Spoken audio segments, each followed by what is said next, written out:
Hi, it's George Dryden here from IPV. I was meant to be with you guys today, but couldn't make it. So here's a brief video on the new VPD-SA, or Vapour Pressure Stacked Array Sensor. I'll take you through what it does and what you can do with it. Okay, welcome. This is going to be a quick description of the IPV, what we call the VPD-SA, which stands for Vapour Pressure Deficit Stacked Array. So this unit here just gets put on the ground in the canopy, and what we have is the DTU on top. So in there's a satellite module, so it can locate itself in the real world. The GPS also helps synchronise the time for daylight savings and things like that. We've got a Modbus cable just there. That's to add things like soil moisture probes and things like that, irrigation pressure sensors. I'll show you some of them in a second. Down through here we've got an array of sensors. So I'll go over here and you'll see what we've got under inside there. So you can see we've got a sensor at 10 centimetres that monitors temp, humidity and vapour pressure deficit at ground level. We've got another 50 that sort of, just stand up in the canopy so you can see where it all sits.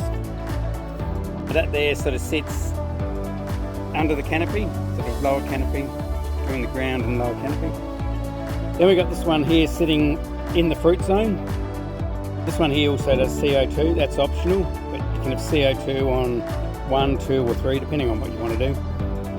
And then we have one up here which is sort of above the canopy, or the upper canopy zone.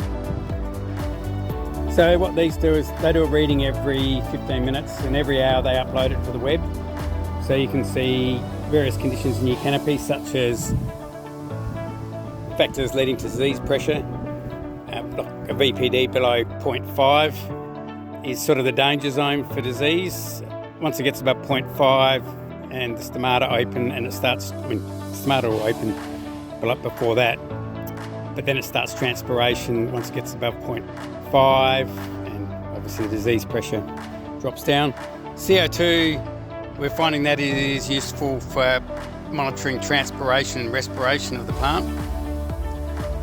We've got some more YouTube videos on that sort of stuff. And yeah, the top one sort of gives you sort of a bit more of the air temperature and humidity. Also does VPD. So if we come back over here to this unit, so it's just sitting on the ground. So if you've got any process in the vineyard that needs to happen that could impact that, just remove it, lay it on the ground, do whatever it is, then stand it back up. Of course, if it's got a soil probe connected to it, you just undo the cable for that. But if you lay it down on the ground, you can just leave the cable connected, so it won't lose any updates. Just quickly come over here. So this is an existing EnviroScan probe that it's got the same module that the DTU that the stacked array's got. But you can add to the stacked array things like irrigation pressure, so that'll appear on your dashboard as well. Or if you want to go for a budget system, we've got the single level sensor that just sits purely in the fruit zone. Anyway, that's a quick summary of how the system's set up and configured. You're not limited to 4 sensors. You can have sensors at 10 centimetre spacings anywhere on there, but we find the 10, 50, a metre and 1.5 seems to give you all the variability in the canopy. No worries, hope you enjoyed it.